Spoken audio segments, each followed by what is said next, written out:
Here we have a related rates problem about a coordinate moving along the curve x times y equals 6 at 2, 3, and it's changing in a certain way.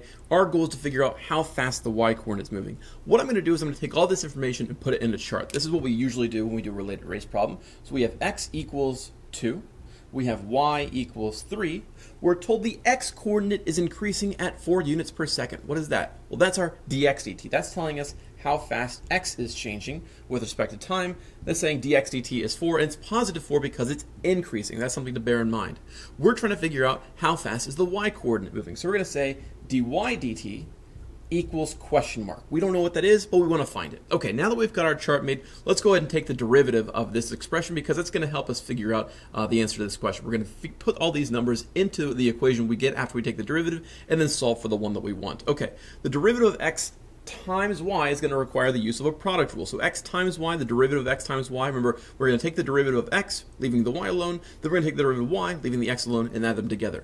One thing to bear in mind here is that, because this is a related rates problem, we're taking the derivative with respect to t. So anytime we take the derivative of any other variable, this includes x, we tack on d that variable, dt. So dx dt or dy dt, as we'll see in this case. So let's go ahead and kick this problem off. We're going to leave the x alone for starters, and we're going to take the derivative of y. The derivative of y will be dy dt. Plus, now we're going to leave the y alone, and we're going to take the derivative of x. X's derivative is dx dt.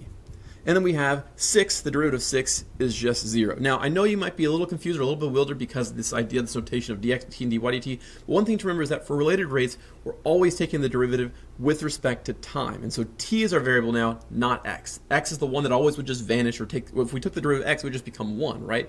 That's a little bit different now. Anytime we take the derivative of any other variable that isn't t, we tack on d that variable dt. Okay, now that we've got this equation, I'm going to take the things that we know, plug them in here, and solve for the one we're looking for, which is dy dt.